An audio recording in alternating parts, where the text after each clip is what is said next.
All right, I'm going to go ahead and call this Assembly Committee on Homelessness meeting to order. We'll go ahead and start with introductions. Start with Mr. Lampkin. Doug Lampkin. Felix Rivera. Dick Trainee. Forrest Dunbar. Pete Peterson. I'm Natasha Pineda, Director of the Health Department. Nancy Burke, Mayor's Office. Bethany Collins, Anchor Homelessness. Christopher Cronstedt. All right. And then we'll go ahead and do quick introductions through members of the audience. Go ahead, Steve. Josh Duran, Park Superintendent. Rose Salazar, Mayor's Office. Mackenzie Pope, Mayor's Office. Sam Cruz with Social Finance. Jake Siegel with Social Finance.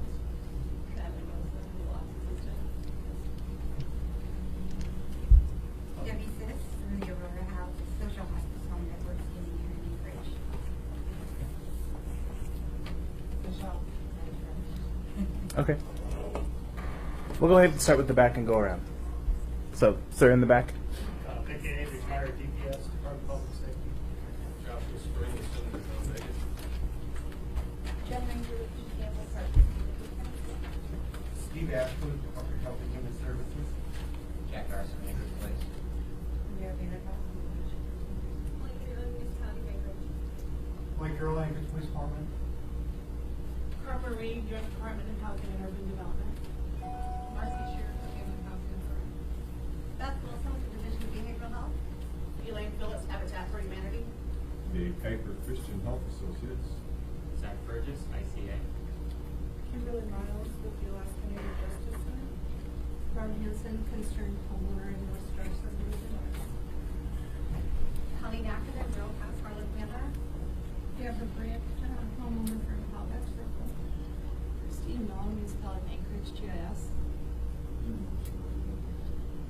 Ronald Lehman, Grove State Auction, property owner adjacent to Brother Francis and Beans, want them closed.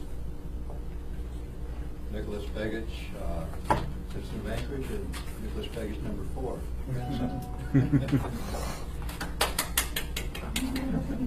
Linda Chase with Rogers Park Community Council, Take Back Our Community. I'm Russ Witten, I'm a resident of South Edition. Tom McGrath and Rosetta.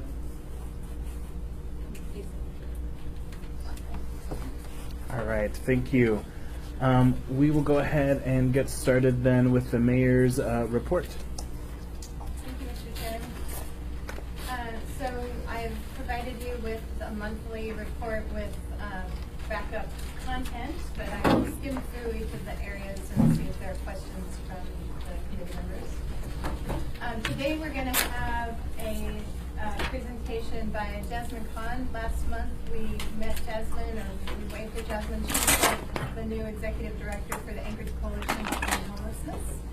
And today I'm sure you'll agree with me as she goes through her presentation that she's going to be a tremendous asset to us in this role and a partner, in fact already becoming a really close planning partner with me in my role in the mayor's office. So Jasmine's going to give us a preview of some of the elements of the strategic action plan that's in refinement, and we're looking at additional resources. She'll be able to talk about some new resources so that we can fulfill in a more strong way across the community oversight of all of the programs.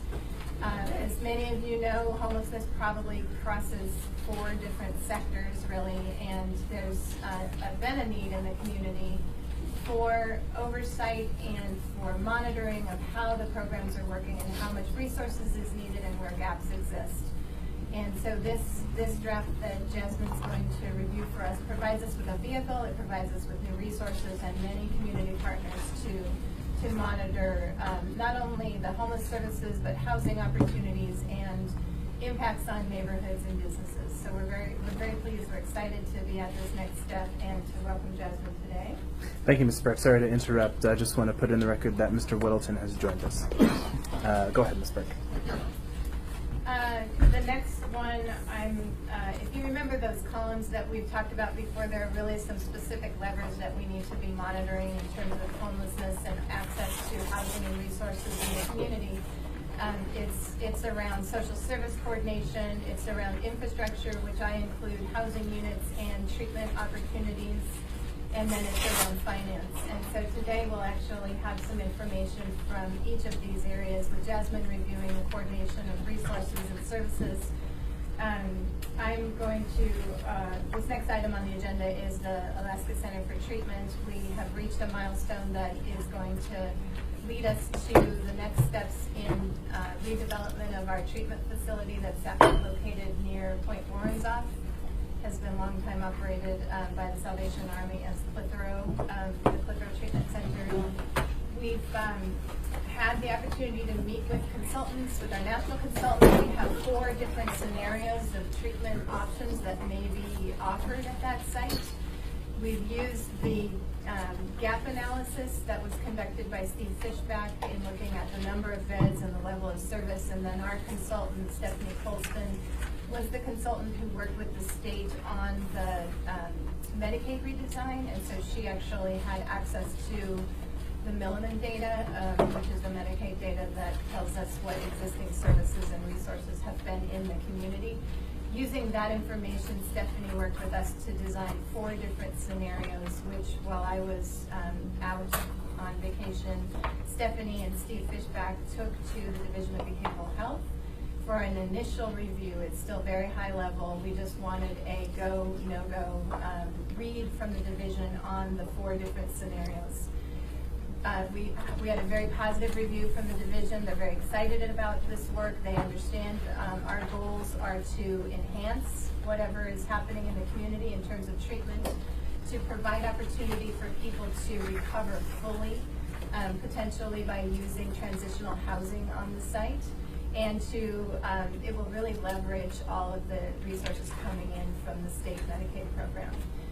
So the next steps from here in August, I'll be working with Steve Fishback to walk those 4 scenarios around to the 5 or 6 main substance abuse providers in the community, ask them about their intentions, their future plans, receive input from them on these proposed areas that we're looking at, and from that create a steering committee of community providers and the state and the municipality to go into the next phases.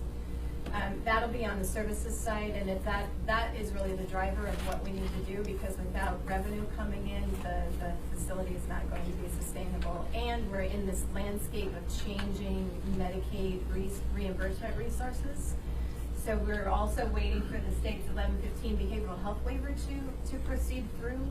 And once that is approved, or we understand what resources may be available through that funding mechanism, we'll be able to fine-tune the operations for the facility.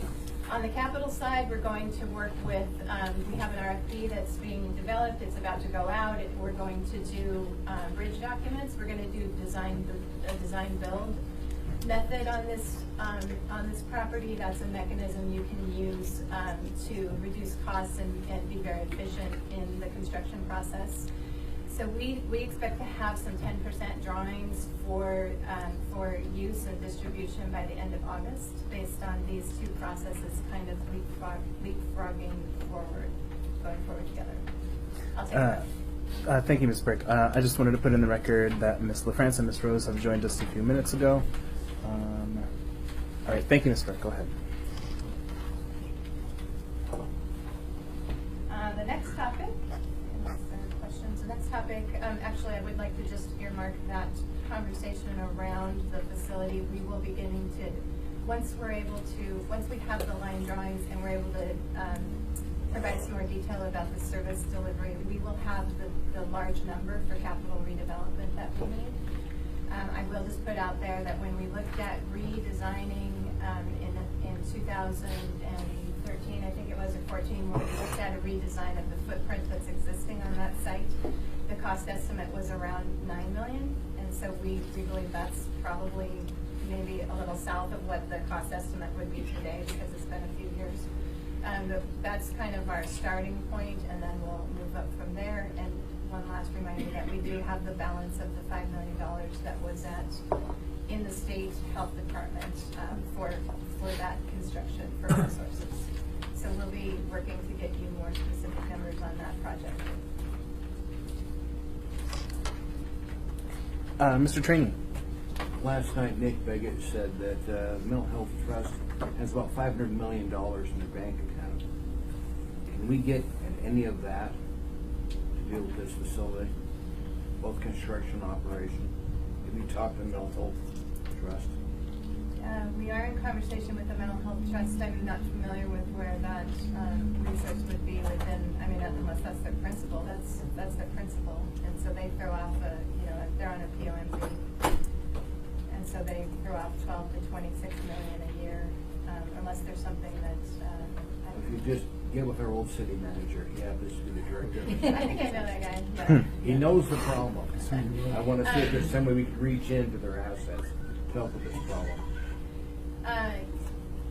Yes, there are ways for them to, as we've all read, there's ways for them to acquire properties. There's probably some rate that if it were for beneficiary use, that might be more favorable in future reviews. But of course, we are in conversation with the Mental Health Trust Authority and the Division of Behavioral Health, and with the Senior Program Officer, Katie Baldwin-Johnson's on our planning committee.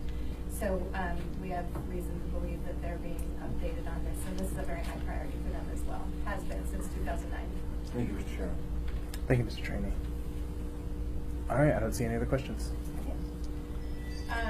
So I'm going to kind of cruise through the rest of these. I'm going to save the, I'm going to go through the adult homeless population planning work that we're doing. As you recall, there's two components to this. One, we're trying to maintain an accurate count of how many people we're turning away from shelter, how many people are in the community who need access to emergency resources, and tie that to the housing programs that are coming online.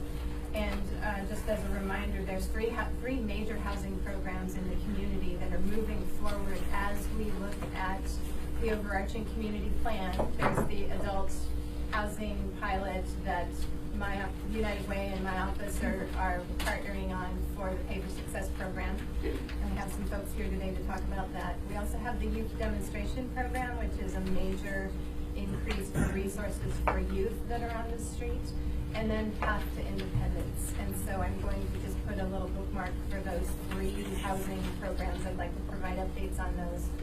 But just to know that as we go through adult emergency services planning, it's with the intention that the data, the numbers that we're coming up with from looking at how many people we're encountering in camps, how many people are down at shelter who we can't shelter in the winter, those are our numbers for housing. We're able to tie all of these pieces together for one of the first times in the community. We're doing some work with the nonprofits. Everything continues to go very well. We continue to see drops in those calls for service to the campus. We're pleased with that. You should see a fence coming up soon.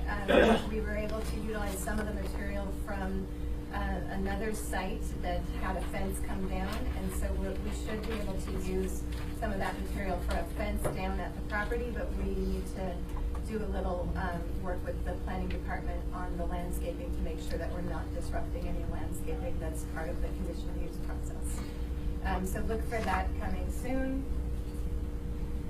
Mobile intervention team is going strong. They continue to deal with some very intensive needs in the community and helping to plug those folks into existing case management services and resources. And Melina Breland and Tanya Vandenbos, along with the CAP team and the fire department, are heading that up. And homeless camp and street outreach, the camp process. We've had a presentation in the last session with some recommendations from Mr. Webb and some others in the community, and there's 12 points that have been recommended. We agreed that because some of their key membership were not able to be here today, that we're going to put that on the August agenda, and we'll be able to walk through that, which we also will allow us some additional time to begin looking at our zone process and looking at how we can implement that following legal procedures that we need, but providing additional information to the community. It was requested after last night's meeting that we provide the committee with a heat map, and I do have that. It's just on my email. I'm going to go in and when I take a break, I'll go in and pull that up, and we can take a look at the heat map for the summer camp notifications to date. Along that vein, last night, thank you for your recognition of Tina Miller and her work with the GIS. This is the SAG Award, the Special Achievement in GIS. And there were 175 nominations, or 175 awards across 90 countries, and Anchorage was one of those recognized for this, specifically for the work of using GIS tracking. There were probably 3 or 4 different communities who were using GIS tracking to kind of count widgets, if you will, of where camps were, how much belongings were identified, and where they're stored. And we're taking that system to the next level and using it to connect with social service resources, with the belief that if we don't connect people to resources, we're just going to be kind of doing this moving across the community. So I asked Tina to step in today to wave to us around that. But I'd also like to recognize Lieutenant Carson, Melina, and Tanya, who really are generating the content, and Alex Boydister also. He's in our circles too. So I just wanted to say thank you to our team in this setting, and to say that I was surprised and kind of blown away by how far ahead we are of other communities in this area. We don't get to see that now. Sure. Mr. Constant. On that topic, Nancy, I've asked for and hope to see what a budget would look like for a 7-day mobile intervention team. The weekends are the hot times, and that's when we don't have a team working. And I was in San Francisco last week, 2 weeks ago, and they have 7 days from 6 in the morning to 11 at night. Very assertive. And I just want to get a tuned up budget proposal that we can see if it's within our priorities to fund that, to double the effort of this team. Thank you. I have asked the team to take a look at those numbers and to begin thinking about that. I think one of the things I'd like to bring back to the committee is information about not only that, but what it would cost to have overflow shelter year round. Because when we look at the data, some of the crisis periods are around when daytime resource is closing, and then people are trying to figure out where to go. And so I think if we can look at those 2 areas together. Of course, the mobile intervention team is spanning beyond just what's happening in one part of the community. They're becoming much more useful across the whole of the community. And then there's another kind of moving part on this, that we applied for the DOJ, the Police Mental Health Partnership Project, and we should know in September if we were awarded that project. And it expands the ability to have mental health response in the first responders world, and ties us to a planning process with the State Division of Behavioral Health on a crisis stabilization center, which I believe would be very important for the community.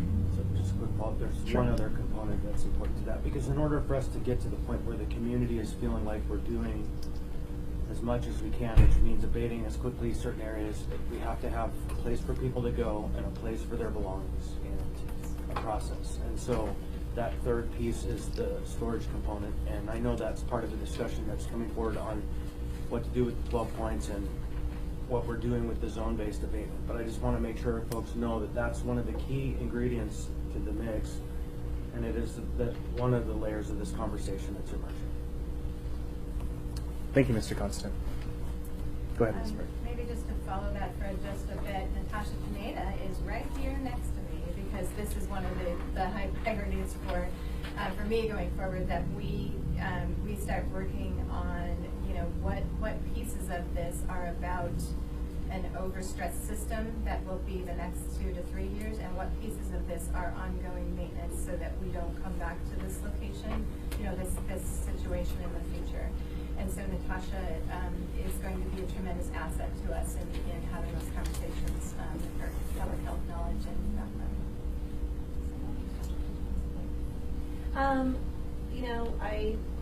The only thing I would say is on day 7, or it's day 8, one of which was orientation. So this is actually the first time I've gotten to meet with Nancy. So we do plan on our department to be engaging really closely with Nancy and the team in the mayor's office related to homelessness and understanding what defined parts within the health department need to be enhanced, what more work we need to be doing, what areas can we be advising on, all of those aspects, from whether it's training volunteers in areas where we're skilled and have certification to do that, working with Steve Ashman and his team. He's over here looking at what we've done historically at the department, what we can do in the future. We discovered in 1979 the health department actually used to have a behavioral health division and worked on many aspects at that time really related to alcohol. So I have no definitive answers about what we'll be doing or how that collaboration will work, but I know it's going to be a high priority with our team. So we look forward to it and I'm very interested in this topic. Sure, Mr. Constance. And that brings to mind, I was going to ask you a softball question, but you answered it, and that is, what area do you feel that you are missing in the context of this conversation? And your research of a division in 1979 dealing with behavioral health that's very interesting. Why is that interesting? Because our health department doesn't have anybody whose job it is to focus on the issues that are the core problem we're seeing here. Substance abuse, the addiction, and all of that. So whereas their work in the last many years has been focused on public health, which is important, STD checks and children well checks and getting out there and doing that work, it's not addressing the issue that brings this committee and all of these people from the public together. And so that I'm very interested to see a developed proposal on how our health department can begin to reach back into that area that it so long ago left behind. Absolutely, I look forward to it. Now, I haven't met yet with my colleagues at APD and fire department, but I know there's been a lot of work done and there's lots of bits and pieces and parts. We have, I think, we're helping support a social worker in the library. There's all sorts of stuff being done, but we don't have any way to help coordinate that in a way that's going to help all of us, the assembly, the community, and the mayor's team be successful in achieving the goals. And so we will be looking at that in short order and be bringing that forward. Thank you. Thank you. All right, go ahead, Ms. Burke. Thank you, Mr. Chair. I appreciate the opportunity to continue discussing that in this committee, that this is a really large system. There are some pieces that are important and viewed often right now. However, it's really that there's a system here, and in other communities, a county plays the role of sort of overseeing these things. For us, it's us, and so we. It's just important to maintain a system-wide view and a multi-agency response team, I think, across many different departments in the municipality. So one of the first things that I will plan on facilitating for Natasha's onboarding is meetings with those different departments around here's where we see where these issues are impacting your department, and how can we kind of multi-department, how can we have a team that just thinks about it and plans for it going forward. Okay, so I promise this heat map is here now. This is a view of the camp notifications for to date. Maybe I'll let Tina describe this for us. We just did a really quick map that does a 25-foot radius around public reports that are currently active. So ones that have been responded to and have gone through the abatement process and those turned on here, that we can generate a heat map like that if that's needed and meets the needs. These are the public reports, and then these are the reports that are currently on the work list. We keep those two data sets separate because they're often duplication of reports from the public, and we need a clean work list where there's only one camp per camp, not multiple camps per camp. So this is the current heat map of the camp work list. It's a little bit difficult to see in this lighting. There's a black background, but it's something we have available. So what happens is when the police go out or when the public reports where camp is, there's, oh, I'm sorry, sure. There is a XY location that is that comes along with it, so we can overlay that information with the other parts of Anchorage. This has a black background for Anchorage, which is a little bit challenging. Can I try putting this? A little bit. You can see a little bit. Here's the outline of the Anchorage Bowl. So we can put a different background, but essentially what this is a density map, a heat map of how many points there are in areas with a 25-foot kind of radius around each point.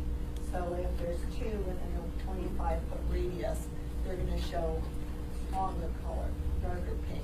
If there are fewer, as it goes out, so it kind of helps you see the density of the different camps that are within Anchorage Bowl right now that are on our list. And these are either in the abatement period or just reported. Mr. Constant. Yeah, thank you. Can, with this map, we generate a table of individual camps, not necessarily located by exact X, Y coordinates, but in such a way that individuals and the members of the public can see, well, this map corresponds to this table, and this table, on this date, this was cited, on this date, it was cleared. That way, the public can get the information they want without having to be pinpoint specific, but at the same time, correlating it to the map. Mr. Chair, if may I take that? I'd like to put this on the agenda for the next meeting. These are the kinds of details that we need to go into, and there's, just to think about the background on this. This is, like, Kena has a shop of one, and we have the CAP team that we really want to be doing the work they're doing, and correlating specific points to the ones that come in, we're crowdsourcing the data. There's a tremendous amount of variability in ability to get the pin in the correct place. And so there's a lot of movement that happens on the map, and I think it will be, what I'm looking to propose for the community is, quite frankly, just some outcomes. This is how many came in, this is how many were addressed, and this is what's unaddressed, because that's really the resource question, that's the frustration question on the community's part, and we really want to be responsive to the community. The social service connections and the people in these camps are both legally protected and a whole separate process that we're working on from our perspective. Right, and so we'll address this in the future meeting, but I would have to disagree that we can't provide a table. The table doesn't have to have exact specific locations. It can actually be generalized enough that it's Camp 1A5 and in Grid 3 that is a 2,000-foot area or 1,000-foot area, so that the public can make its own determination of the outcome, not just be given on faith a statement that we've done 20 of these and there's 10 left to go, but instead they can say A, B, C, and D were cleared in 20 days, F, through L were not, and they can make a determination. So that's what I'm hoping we can get without getting to the point of explicit locations, so we don't feed a problem, but instead help people make their own judgments. Thank you. We can talk about it at the next meeting. Mr. Peterson. Thank you, Mr. Chairman. And so I'm wondering if some of these larger, darker colored areas, could that be because someone had their camp tagged and then they moved it, and then it got tagged again and they moved it again? Is there any way to distinguish whether these are all separate different camps or camps from the same people that were moved? Through the chair, there is not the ability to do that in this form. We do know there are areas where people, where that happens, and that is one of the reasons why the community and the assembly and our team are looking to do a zone because of that movement. But I don't believe there'll be any way to decipher that from this. Okay, thank you. Thank you, Mr. Peterson. All right, go ahead, Ms. Burke. Okay, so next up we have some. I'll come to you, Ms. Chase, when we get to audience participation. We have some We'll get there. visitors today with us from social finance. We have David Seagull and Sam Cruz who are here to talk with us about we've talked a few times, I think, and we're going to be going deeper into the Pay for Success HUD DOJ demonstration grant that we have in the community. And so today we have our technical assistance consultants in town who are working with us on the finance mechanisms for those, for this project. And I would like to invite them to the table and give us a few words about them.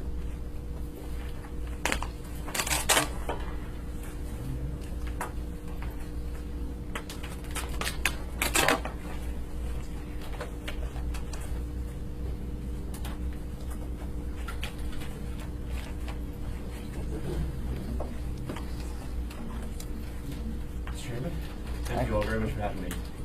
My name is Jake Siegel. I'm the Vice President at Social Finance. As Nancy mentioned, Social Finance is a nonprofit. We work around the nation with different jurisdictions. We're based in Boston, but also have offices in San Francisco and in Austin, Texas. We were founded here in the U.S. in 2011 and spun out of our sister organization in the UK, which was founded in 2007, and invented this idea of Pay for Success, or the Social Impact Fund. I've been asked today to give you a little bit of background. I think you've heard about this idea before. I'll be relatively quick. And I have an occupational hazard of speaking too fast. Feel free to slow me down, but if not, I'll keep moving through this quickly and leave some time for question and discussion. The kind of background around what we do is based on some of the challenges you all face every day, which is that governments we work with are facing really difficult budget choices that they have to make. And at the same time, we have a really hard time predicting which things are going to be most successful. So we have this set of budget challenges and also lack of the ability to predict the future. So, the idea here is that instead of providing kind of upfront funding for services, paying for services, could we instead kind of flip that on its head and try to create real clarity in the outcomes we're trying to achieve, and instead get jurisdictions to pay for outcomes to the extent that they are achieved. All of that is background to the kind of tool that we've set up to try to do this thing. And I realize this thing's animated. I'm going to flip through all the animations quickly. Okay. Bear with me. The basic idea around Pay for Success is we work with jurisdictions like Cambridge and others to identify a set of outcomes that they think are critical policy priorities. Try to identify what those outcomes are and how we measure success against them. And if we're able to do that, we'll go out and try to identify undervalued interventions, things that are typically best in class.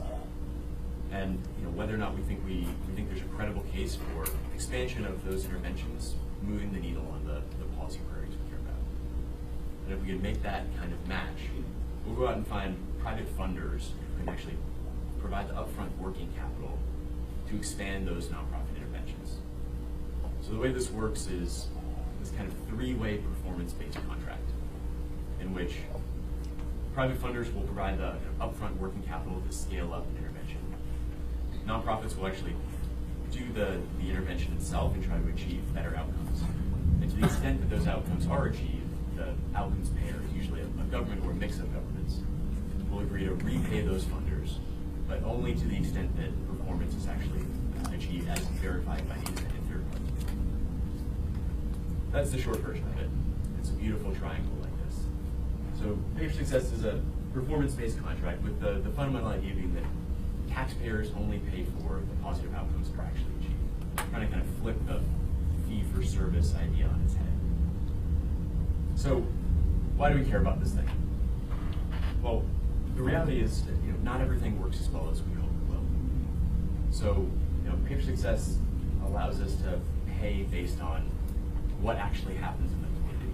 We're taking into account all of the local conditions that drive impact on our communities via these great interventions. At the same time, problems like homelessness are incredibly complex. Right? We're trying to drive better outcomes and different behavior for a group of folks that are incredibly vulnerable. And because of that, problems like homelessness have really dispersed costs and benefits, which can make it hard for any individual actor to do anything on their own. So Pay for Success helps to kind of bring together lots of different partners in a way that codifies the relationship between them, so we can bring together a handful of different folks all together at the same table, agreeing on what success looks like and to what extent they'd be willing to pay for different outcomes. And third, this actually helps to build some kind of temporal and I would even say partnership credibility. right? It built in an accountability mechanism around what are the outcomes we really are trying to achieve, and how would we define those things.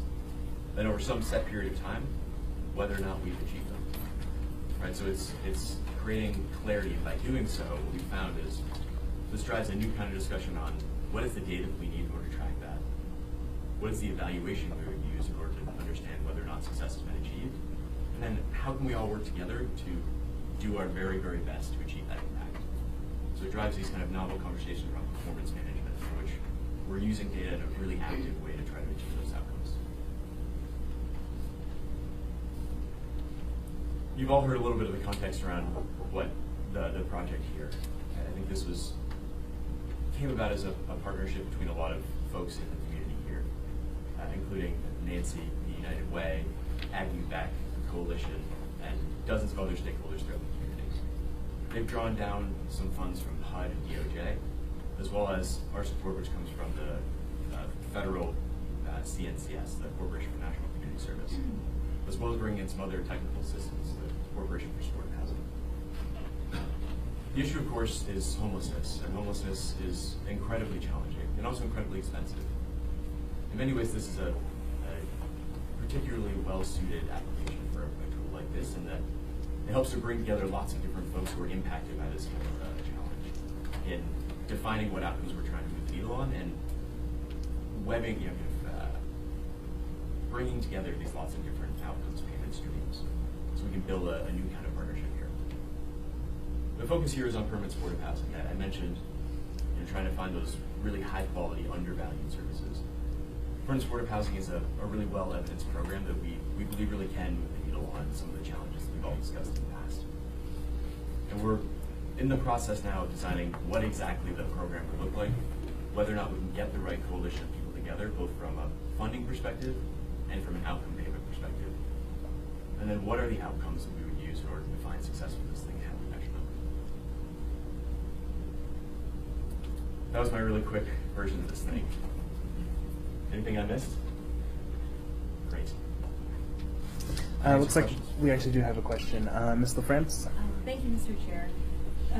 So the piece I'm curious about in particular is how other jurisdictions and cities have paid back the investors. And understand too that cost avoidance is a big part of this. So presumably there are savings from emergency services, police, fire. And have other cities then identified that amount that's been saved and reallocated? Because it would seem it would be very easy for it to continue on and be absorbed for the next, big issue that needs attention, or just getting caught up on some other public safety issues. Typically, the way that we structure these is we identify in advance what are the outcomes we want to achieve, rather than measuring the savings that are ultimately extracted from a given set of agencies. So the projects have actually been structured around specific outcomes. For example, we did a project with the state of South Carolina focused on reductions in preterm birth, improvements in healthy birth intervals, and then reductions in emergency department visits over the first years of a child's life following intervention. And the repayment was focused on achievement of those outcomes, as measured in this case via randomized control trial. So the actual repayment was structured on achievement of outcomes rather than what happens within the budget itself. In part because what happens in the budget is a mix of both success at the programmatic level and also political and operational choices made by agencies and by legislatures. Does that answer your question or not quite? Yes, it's that budget funding piece that is still a little bit unclear to me. I mean, just the idea of how do you pay back the investors who pony up the money initially, and how do they know that you would have that once those outcomes are achieved? So it's a securitization question. So typically the way that these work is one of a few different kinds of mechanisms that provide some security to funders who put up their capital, and that they'll actually get repaid if they're successful. And there are a few ways that this has worked. The kind of simplest way is also at times more challenging. It's the way that it's worked in the Commonwealth of Massachusetts, in which their legislature actually put the full faith and credit of the Commonwealth behind outcomes payments for these things. It's the only state that's done that. Others have used a variety of different approaches, but typically they put some money over time as services are being delivered into a reserve account. Okay. And that money can be used to kind of provide some security to funders who put their money up front. If outcomes are achieved, money from that reserve account goes back to those funders. But if it's not, then it gets relinquished back to the jurisdiction. Okay, thank you. Yeah, for sure. Thank you, Ms. LaFance. Mr. Peterson. Thank you, Mr. Chairman. Yeah. And so just along that same line, it depends, I guess, what your definition of success is. So when you start a specific program, you set a goal, and then when you reach that goal, then that's considered a success, and then the government ends up reimbursing the private goal is typically how it's worked in the past. That's exactly right. Typically, the outcomes that we've structured these projects around have been longer term and kind of policy relevant outcomes. So I mentioned the ones in South Carolina were these kind of big, relatively important outcomes. Others, like our project in South Carolina, was focused on reductions in out-of-home placements among the child welfare population. Others, such as the one in New York State or in Ventura County, have been focused on reductions in recidivism over in New York State 3 years, in Ventura for 1 year. These are typically, longer term and kind of policy critical outcomes, but ultimately jurisdictions do have the kind of final say on what those look like. All right, thank you. Thank you, Mr. Peterson. Mr. Dunbar. Thank you, Mr. Rivera. Mr. Chairman, I have three related questions, but I think we go through them quickly. The first question is, have you done this kind of permanent supportive housing project before? And if so, where and how does it work? The second is, housing can be achieved in a number of different ways. You can use vouchers to go out into the community. It could also potentially involve a large capital project. I'm wondering if you guys ever do large capital projects. And then if you do large capital projects, would you still be bound? We as the government have certain requirements when we do a capital project, how it's built, how the site is selected. Are you bound by those requirements? Because eventually we're paying the bill, eventually we're reimbursing you, but we're not providing the capital up front. Right. Try to answer those sequentially. We're currently involved in 4 permanent supportive housing projects around the country. None of ours have launched. That said, there are 21 of these in the U.S., and 4 of them so far are focused on homelessness. Those are in Massachusetts, Denver, Santa Clara County, and Salt Lake City. I'm happy to provide some more information on those. We're the ones we're involved with around the country as well. I should have maybe mentioned that this idea, as you can tell, is relatively novel. There are now 21 of these in the U.S. and 109 worldwide, so it's still a pretty new thing. To date, none of those projects have involved significant capital provision, in part because there are others that have done that over the last 60 years, and we're experts in that field. What we're experts in is trying to create performance-based contracts around human outcomes, which is a new thing that hasn't been done before. In theory, you could combine one of these large capital projects with a project like this, and it's something that we'd be interested in exploring but haven't today. So I think I would defer on your third question. Okay. Great. Thank you, Mr. Chairman. All right. Thank you, Mr. Dunbar. Mr. Weddleton. Thanks. So when I look at it, you have funders give money to nonprofits who have certain goals to solve homelessness or whatever the issue is. So, if we look, there are a lot of big companies that do assisted living houses and stuff like that. Why don't we just pay a company to do this, but it focuses on the homeless instead of? It seems complicated. Funders funding nonprofits, and they're not one nonprofit. There's about 40 of them, and so there's one company to just do it. We pay some company to fix the problem. Yeah. And if they don't, we don't pay them. I think it's an interesting idea. My starting point would say, a lot of the times solving the problem is actually quite challenging, right? And oftentimes we pay for services rather than pay for outcomes, which I'm not sure is what you're actually recommending here. That the idea that paying for those services will ultimately result in the policy change we want to see, oftentimes doesn't happen, right? We've all seen that. If instead what you're suggesting, which I think it sounded like toward the end, is we pay some large company to achieve the outcomes we want to achieve, I think it's an interesting idea. It's similar in nature to what this is, right? In that it's buying outcomes from whomever you're purchasing those outcomes. Well, it's not an interesting idea. That's the way most of our world works. You pay some guy to do something for you.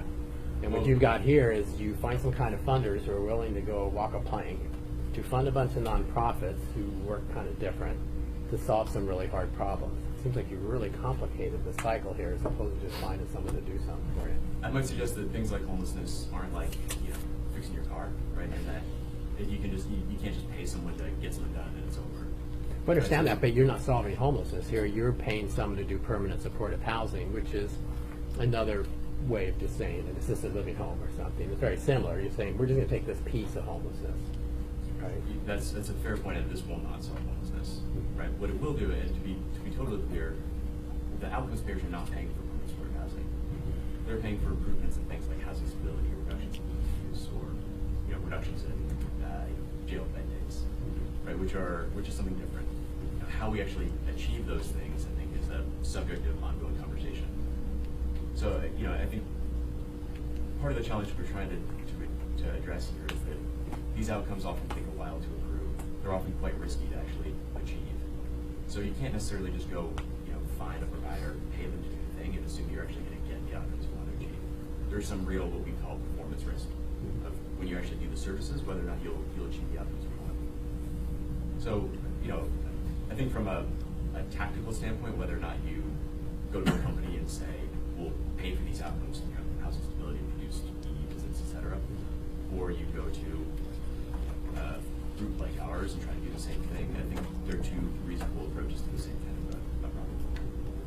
Does that address your question or no? Maybe not completely. We got someone behind waving their hand. If I can just jump in. I think that one of the things that's important to note is assisted living is a level of care, and people need to qualify for that. It gets used kind of synonymously with supported housing in the community, but assisted living is a specific level of care.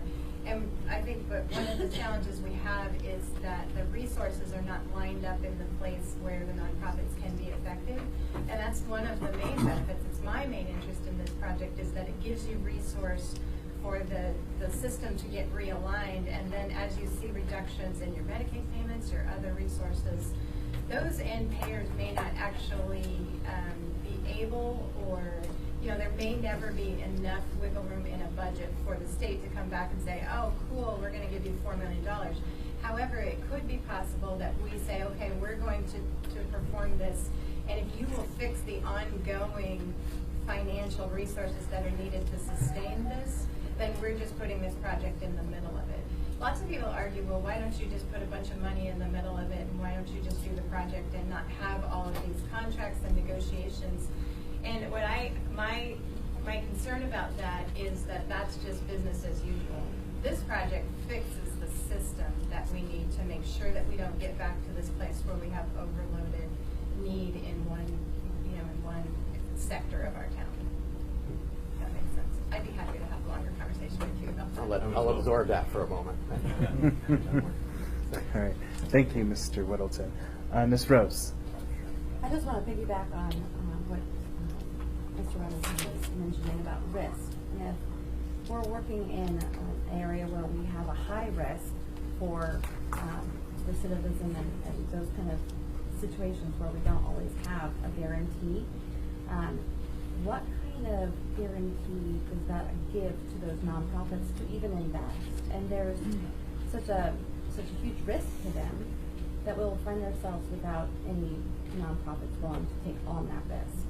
And the second part of that is, I think we have to remember that these are human beings and that their dignity and being shuffled through a system, that their basic outcome is just to get them into a housing situation, may not be exactly what we want to do. It seems very inhumane to treat a human being in such a way, like a commodity, like an outcome. And for me, when you were mentioning this outcome, this end result, it sounded like there could be a lot of room for harm to the individuals that are going through the program, because they might be pushed faster, because obviously the nonprofit wants to gain that value back. And the ultimate harm is once they've completed that process, what are they left with? What is the ultimate goal? Are they going to be at risk again? Are they going to be put back in that situation where they're not being given the tools they need again? So they're just dropped because they've already been checked off a list. And I think we just need to look at this as a whole picture of the whole individual. Yeah. let me start with the first one. Thank you. First one is about performance risk and nonprofits taking that on. I think it's a really good point. And part of the way that we've structured the vast majority of these is such that nonprofits don't take on financial performance risk. That's the role of the funders. The funders are providing the working capital, provided to nonprofits typically over a longer period of time and at a relatively high rate, such that nonprofits themselves are not at any financial risk. Because you're exactly right. Most of the nonprofits we work with don't feel like they can take on the risk of whether or not they'll get repaid. In that these things are really hard to achieve. That isn't exclusively true in those 21 deals. I believe 2 or 3 of them. Some of those nonprofits have taken on a degree of performance risk, but certainly not all of it. So we typically try to shield them from that. At the same time, they do take on other kinds of risks. I would say both reputational and operational risks of significant expansion and a lot of visibility, right? The accountability works both ways. And sometimes it's a lot to take on from a nonprofit standpoint. So I think it's a really fair point. One of our first partners wrote a pretty long article about the thought process around what degree of financial risk you would want to take on versus other kinds of risk that I'm happy to send around. I think it's a real concern for every one of these projects. The second question around the appropriate outcomes to set and ensuring that humans are at the center of these things, I think that's exactly right. In any conversation that is essentially about budget, but is really about humans, there's always this challenging dichotomy of how we speak about it. I don't think a mechanism like this is at all intended to be dehumanizing or to marginalize the dignity of individuals. It's about working together to set the right outcomes for the community. And you'll know that from the projects we're working on, the vast majority of performance is measured by housing stability. So it's actually getting folks who really need it into housing and helping keep them there over longer periods of time. So, I couldn't agree more that the kind of first priority is getting people who really need it into homes. I don't think that's the only thing that we can necessarily be trying to achieve with projects like this, and nor is it feeling that we should be, but it certainly should be at the center of it. The last thing I'd say is, I always like to keep the counterfactual in mind. What is the status quo? In many ways, I like the idea of shifting from paying for services that oftentimes sometimes don't work out and get people housed and keep them housed and provide their own services over time. This at least helps to make some of the implicit value judgments we're making in our service funding more explicit. So a little bit greater focus on good for long-term outcomes and measurement of those things. We're not always going to achieve them, but at least it helps to focus everyone on what are the right things we're trying to achieve as a community and how do we align our funding with that. How does that? Through the chair, can we talk about timing and how it could possibly rush a person through a process that takes more time? Yeah, thank you, Ms. Rose. Actually, what I need to do because of our constraint in time, Ms. Burke has offered to do one-on-one sit-down meetings with our guys that are here. So if anyone is interested in that, I would reach out to Ms. Burke and she can help coordinate that.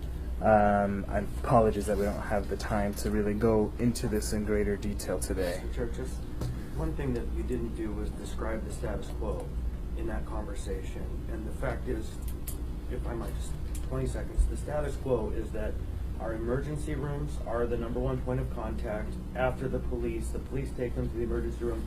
The emergency room can't serve them because they're not medically in need. So then they end up at the shelter, and the worst offenders can't go into the shelter. So the status quo is they're living in our parks and our streets and our neighborhoods. And so any outcome that moves people towards housing and off the streets, out of our emergency rooms, out of our jails, is an outcome that we need to be working toward. That's the status quo and hopefully where we're moving away from. Thank you, Mr. Constant. All right, thank you. Thank you all very much.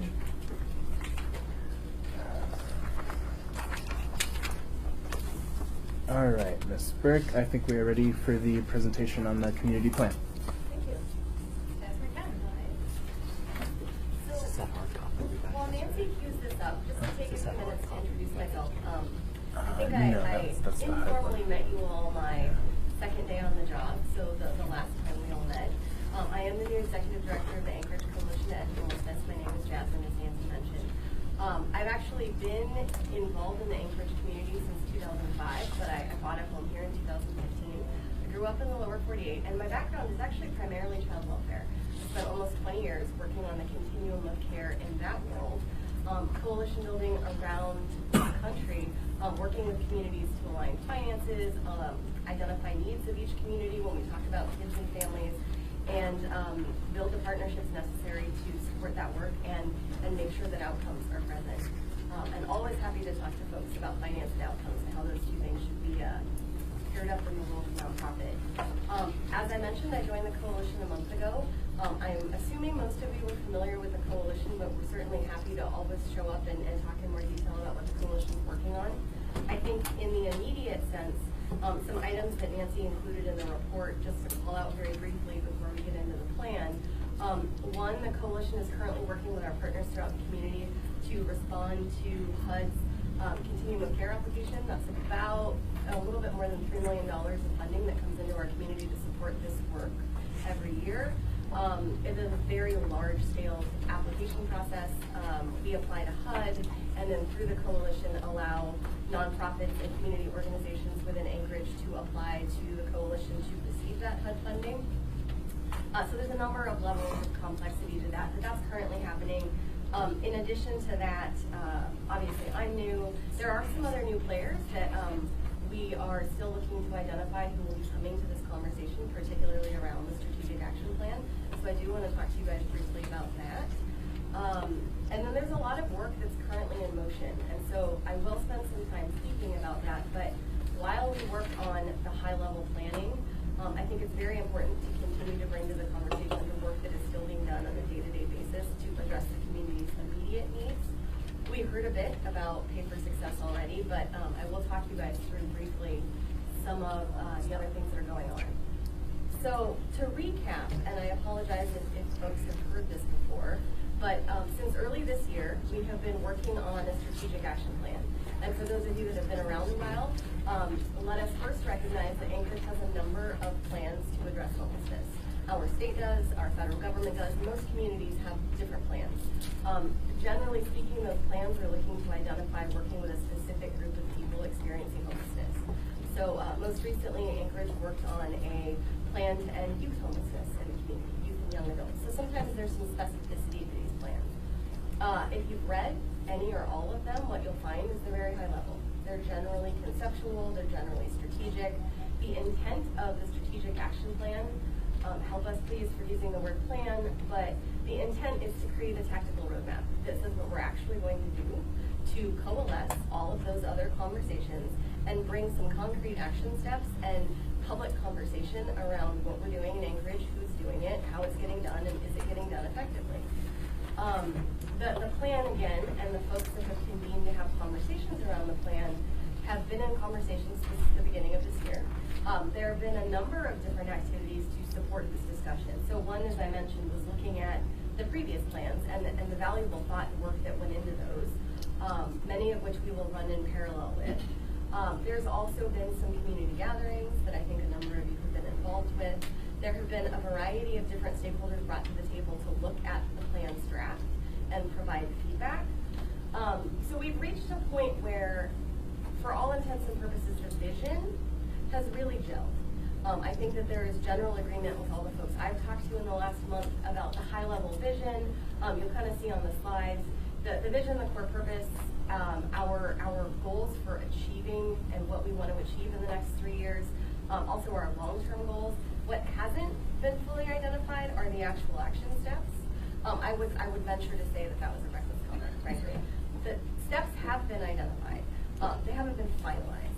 And what's really important in my mind, and I think in a number of other folks' mind, is that we have a clear data and communication strategy around each of those next action steps. So my goal in talking today is to say, here's where the plan is at this moment in time. I'd say 50% of it pretty settled. There are still a number of opportunities to engage the community a bit differently than we have historically. I think Anchorage at this moment in time, even in my brief time in my role, is talking about homelessness. In this forum, in the public forum, in a number of different community vehicles, it's time that we engage the public in the conversation about this plan. And so, Nancy, if you don't mind moving forward. Some of this will be recap. These are the bits of the plan that I believe to be be fairly settled. So I do want to take a few minutes just to walk you through what's already in the plan, and again, I am identifying as gelled. And then we can spend as much time as we need talking about next steps, because I think that's what everybody actually wants to hear about. So again, for folks that haven't been involved in the conversation, the vision of this is that in Anchorage, homelessness is rare, brief, and one time. We will never put a stop to homelessness. There are always circumstantial reasons that people experience homelessness. What we can do, and some communities are ahead of us on this, is make sure that when it does happen, it happens once, and that people are as immediately as possible provided the right tools to move past that and never experience that again. We talk a bit about what the target is for this, and so there's a phrase that's thrown around called functional zero, and depending on what your background is and the language you like to use, for all intents and purposes, functional zero means that our supply meets our demand. That my very simple explanation of this is that the number of people experiencing homelessness is less than our capacity to support the needs of people experiencing homelessness. So, if you've ever done supply chain work, and I regret having to say that I did for 2 minutes of time, it's really supply equals demand, or that our supply is actually greater than our demand. And we can keep moving forward. I'm going pretty quickly through this again because I'm hoping that most of you have seen drafts of this plan and this is familiar content. Our system has made tremendous progress, and that is a testament to some of the folks in the room and definitely a number of players that have been working behind the scenes. But we're not there yet. And I think there's a variety of factors that have played into why we're not there yet, but we are not currently meeting our demand. So our goal, first and foremost, is to attain that functional zero. Now that becomes very complex when we talk about the different needs of different groups. Functional zero for young adults aging out of foster care requires a different level of infrastructure and a different level of system change than functional zero for our highly vulnerable adults who are currently living in encampments, who have significant, potentially mental health and substance abuse challenges to work through. The other piece to this that you will read about in the draft plan if you haven't is the concept of coordinated entry. Now, the coalition actually owns our coordinated entry effort. I spoke earlier about this HUD concept of the continuum of care. So HUD grants communities who are identified as the continuum of care, also known as the COC, certain funding to disperse throughout the community. And of course, there's levels of complexity to that. But the vision, the simplest vision of that with HUD is that at a moment, I could explain to you what our landscape looks like in Anchorage. Who are the service providers? What level of care of service do they provide?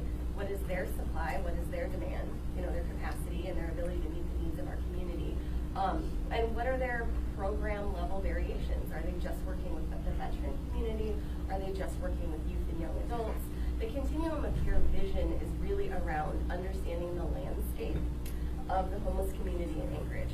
Coordinated entry, and I'm going to make this very simple for the group, but coordinated entry is really just the phrase for how a person experiencing homelessness or a family experiencing homelessness enters into that continuum, and how we shepherd or usher them quickly to the right level of care and the right services. There'll be a number of different folks in our community that identify our ability to bring people into the system and find the right service and make sure that the right service exists and has the capacity to take them is a central component of what we need to address in the coming years in our Anchorage community. Actually, I have a quick question, Mr. Constant. So, after a month you've been there, what do you tell me to tell people when they say, how do I access this coordinated entry system today? So we're talking about a person experiencing homelessness? Or a family member helping them, and it's 8 p.m. at night, so the 211 system isn't working. How does the coordinated entry work today? Currently, as of this moment in time, we have access points, and the hours need to be publicly posted. That's one of the criteria. I'm going to loosely say that a number of those access points are our shelters. So currently, it's facility-based. So you go to a place where you know that somebody can do a brief assessment and collect some basic demographic information and get you on our by name list, which is another jargon which basically just means we're looking at your vulnerability level and trying to identify which is the appropriate service for you. There's opportunity to improve that current state, but right now there are a variety of different places open throughout the week that you could go to.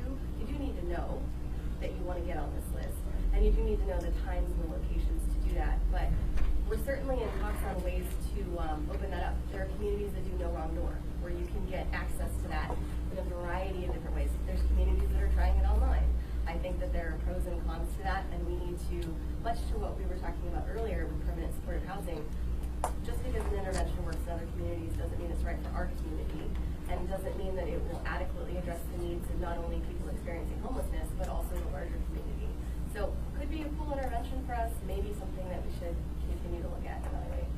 So, just a quick follow-up, that was kind of a trick question, because at the big convening we had before you were on board out at South Central Foundation, Coconut Housing, somewhere out there, the question was asked, and there was a failure to respond in any meaningful way. And the takeaway for a lot of people was, the answer was, there's no answer. And so I would suggest that your answer is much closer to an actual answer than previously, which is a sign of evolution, and hopefully we get it even more tight, that when you can tell me who to tell someone to call, that maybe there's a simple website or a way where I can figure it out. But thank you for demonstrating progress, because in March it wasn't so clear. Thank you, Mr. Constant. Mr. Weddleton. Well, maybe it's a question thing, but I just thought, well, I don't know. Everybody has a phone. If I type in, I'm homeless, help me, Anchorage, Covenant House comes up, Brother Francis, Downtown Soup Kitchen, and Brother Francis says it's closed. Yeah. But can I ask a question? Sure. Are you like about done and we should ask at the end? Or?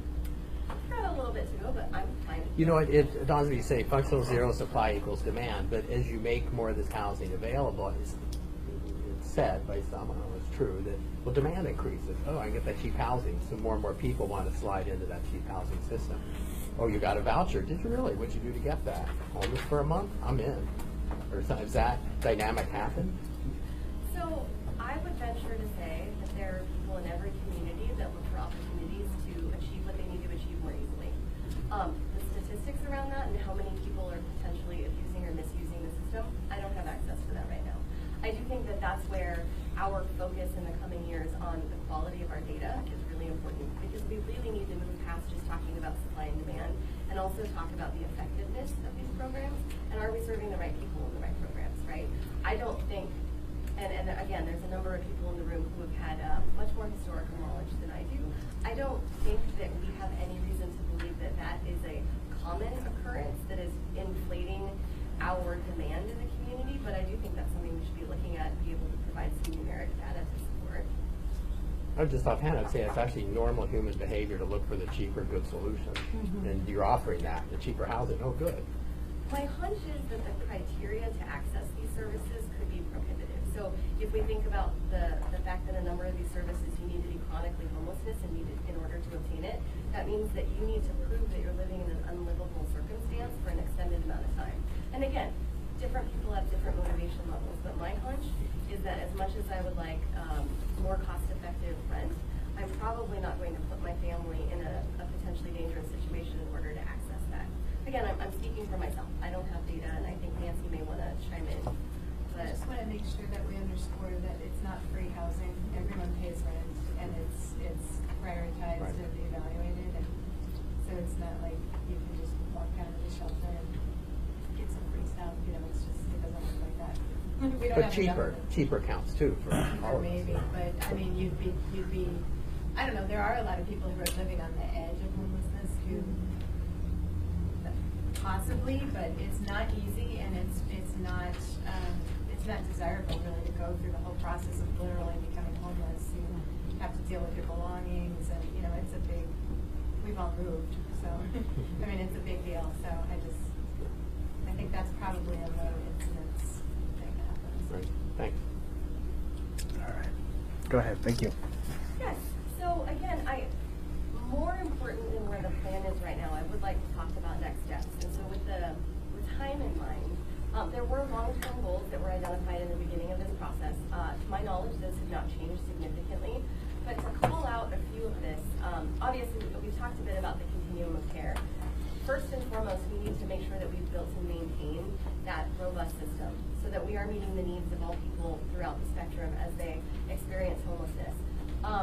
I think the other piece, and I think the earlier comment underscores this, at least in my mind, is we need to have a community-wide conversation to make this language accessible and the true nature of the problem accessible. And, you know, at home I call this the multiple faces of homelessness.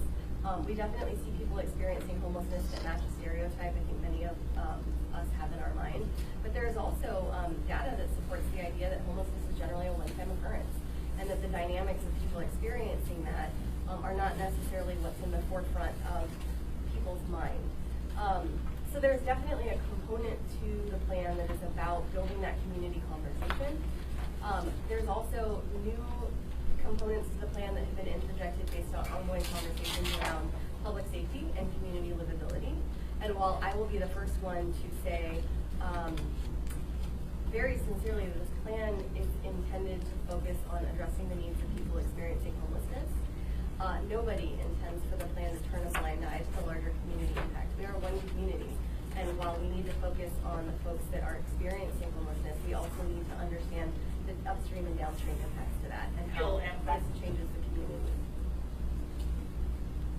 So we can move ahead, but the 6 priority areas, again, have not changed. That is in the draft. It's a lovely visual. We can move forward.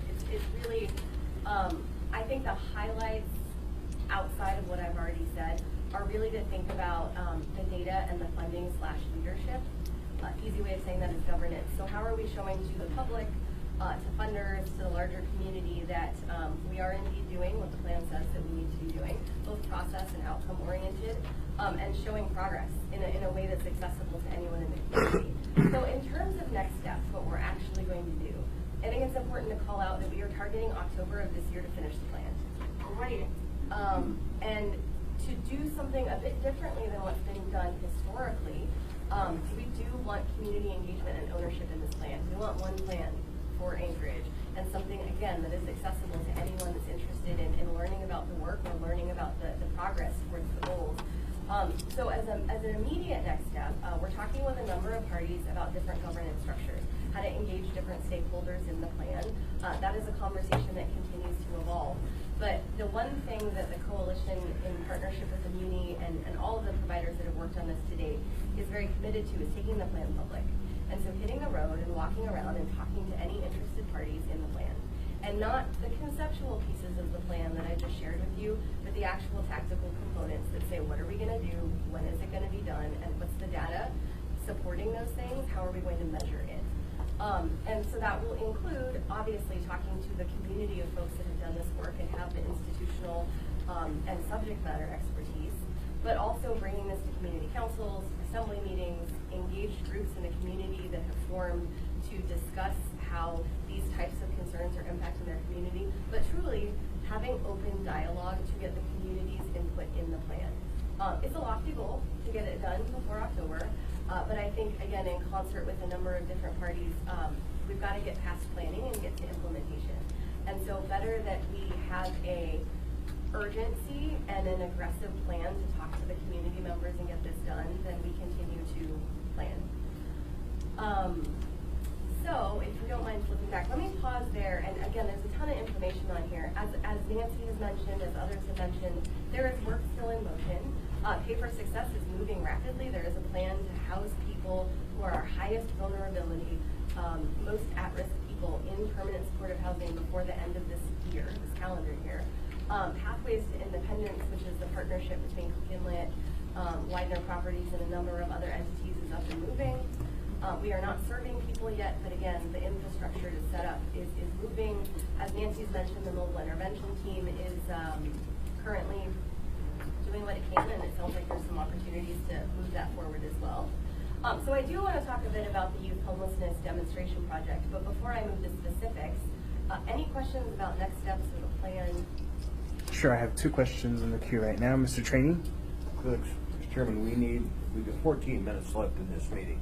I want to make sure we reserve time for public participation. Absolutely. That's it. Yep. I don't want this to go so long that we don't hear from the public. Right. Mr. Constant? Yeah, thank you.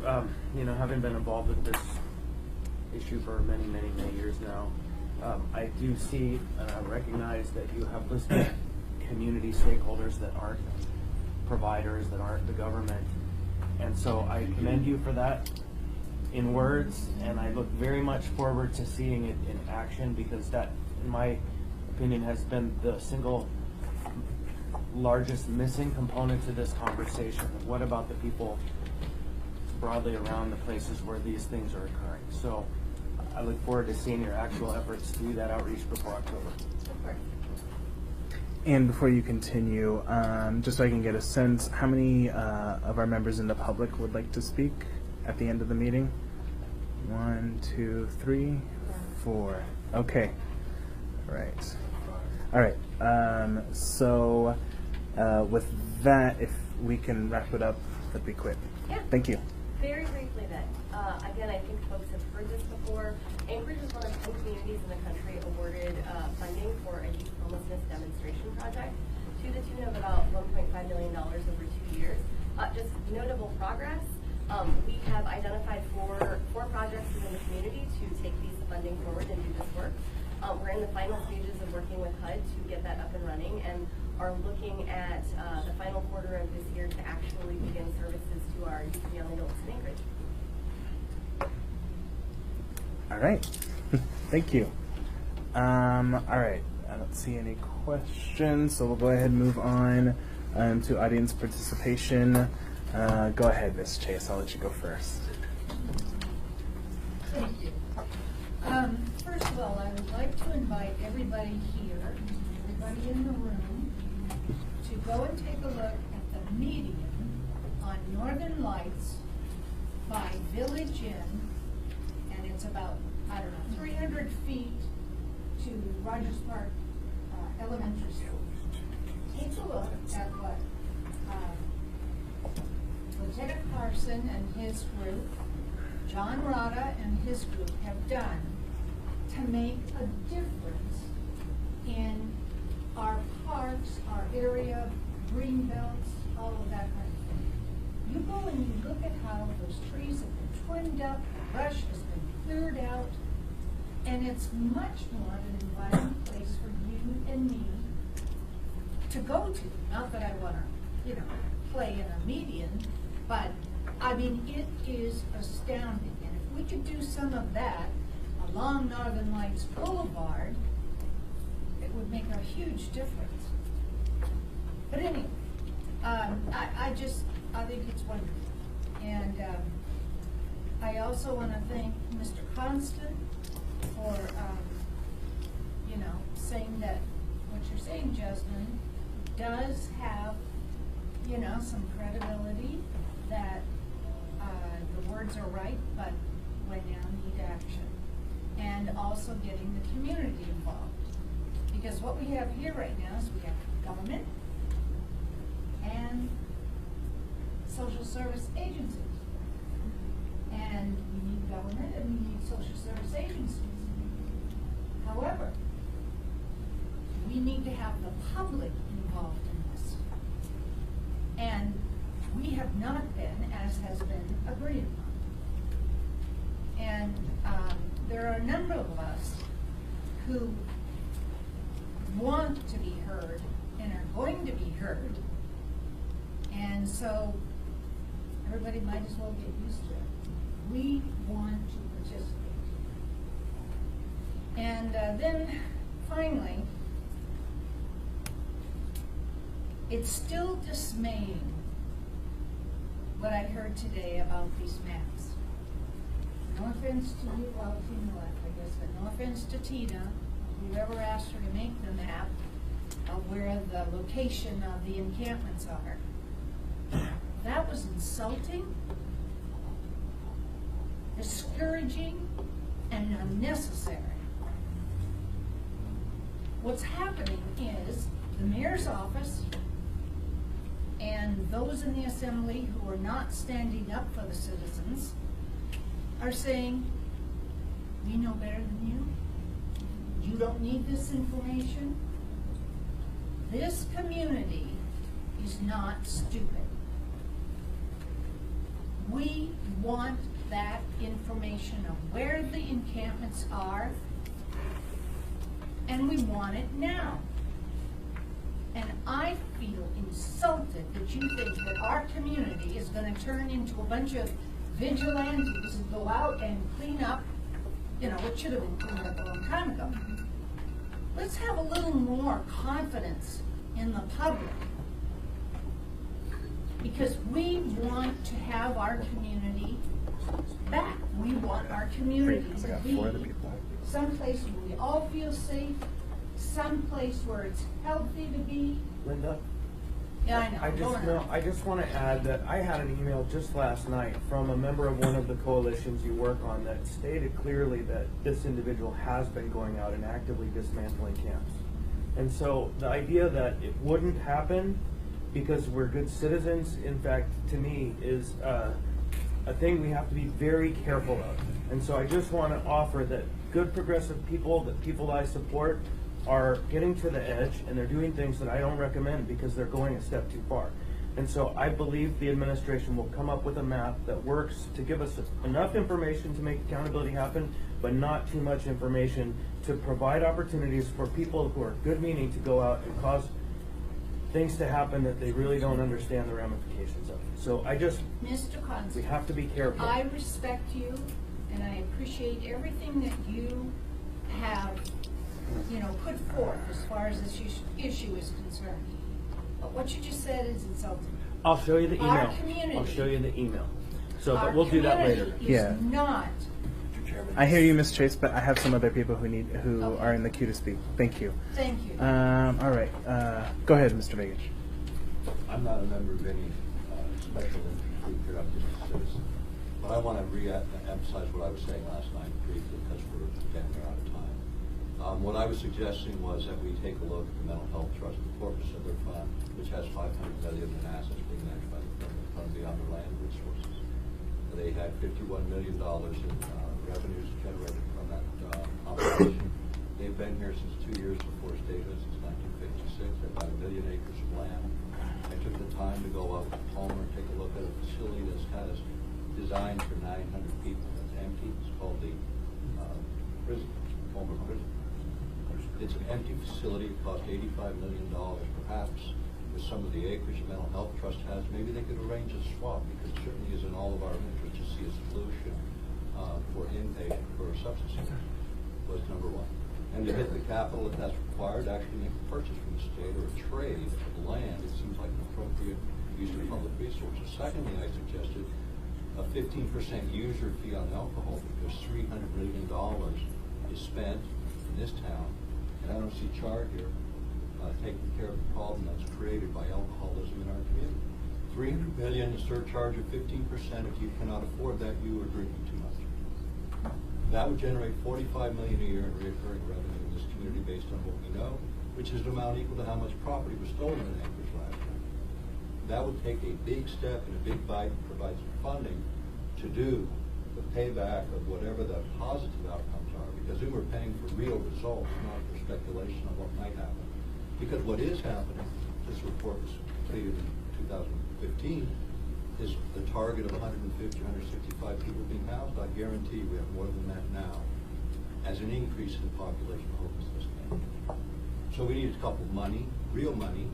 We need to make the alcohol industry accountable for the problem they've left in our community, and start cleaning it up with real resources attached to plans that have been developed and plans that are ongoing, and things that have been abandoned, because it's time to clean it up and get the money and the resources put together. Mental Health Trust has had big problems. We all have heard them, we've read them in the papers over the years. $500 million in the bank, a certain amount of that needs to be put into the capital of this community. This is human capital to solve the problem. Establish a user fee, don't call it a tax, a user fee on alcohol, because I think this community would support it. Put it on the ballot. Let the voters decide. Put it on the ballot with a clear implication that this is outside of the tax cap. But don't ask me to pay $1 more out of property taxes for bonding to build facilities for a problem alcohol has created predominantly in our community, and is a magnet for the problem in the state. The state needs to partner with us. Our health trust needs to partner with us in not in building a bunch of plans, but in building buildings and housing people and taking care of the humanity that we see getting run over in the streets of Anchorage and destroying all of the public places. Forget the financial cost. I can't take my grandson to a park in this community, and I certainly couldn't allow him to go by himself. It needs to change. Thank you, These are Mr. ways Vegas. to change. Thank you. Yes, ma'am. If you could state your name for the record, please. Thank you so much. Mr. Biggich, bravo. I live in North Star subdivision, and our hair is on fire. If you And- could stand up, ma'am, so we can hear you better. So Thank I you. live in North Star area of Anchorage, and our hair is on fire. In the 3 blocks of woods between me and the Chester Creek Trail, I walked around and I counted 20 camps in 20 minutes the other night. People are breaking into our mailboxes, they're into our backyards. They broke into my basement through the window. They're sleeping, they're showering in my home. It's unacceptable. I'm thankful that you've got a strategic plan. It concerns me that you're giving these people 15 days notice to clean up their camps. What we're finding, I've called in camps on Chester Creek and they're already being reestablished after you clean them up. Is there some way that we can provide a provision where you give them 15 days notice that we're cleaning up this area, and then also include the fact that if camps are reestablished subsequent to the cleaning, they're subject to immediate destruction? Can we allow that the muni doesn't have to give them another 15 days after it's reestablished in an area that's been cleaned up? I don't see any reason why they couldn't post it, notifying people that if camps are reestablished, there is no notice the second time. Because they're already being reestablished. And we can't live that way in our neighborhoods. There's fires in my neighborhood constantly. The fire department is there. There's live ammunition going off in fires in people's backyards, right across the fence from their backyards. That's unacceptable. And then I also would like to encourage you. I went up to Nugent's Ranch out at Point Mac last week for an inspection. Treatment facility out there. They've got a huge acreage. It's a working farm with livestock and a garden. It's got capacity for a lot more people probably than there are there now. There's 22 people there, rehabilitation facility. I would encourage all of you to go out there. When I asked the manager there how much it costs to put someone through that facility, and those residents stay there from 6 months to 2 years, it was somewhere $12,000, $22,000 a year, or something much, much less than the $50,000 per person figure that we're talking about for homeless people elsewhere. It's a beautiful facility, and just like Point Mac Correctional Facility, there's land out there. We've given them job training in agriculture, something that's badly needed in the state. The governor's a big proponent of agriculture right now. This facility is beautiful and it's wonderfully run, and I'd encourage all of you to make a field trip out there. Thanks. Thank you. So unfortunately, we are out of time, and I will need to adjourn this meeting. So apologies if there's anyone who still wanted to participate.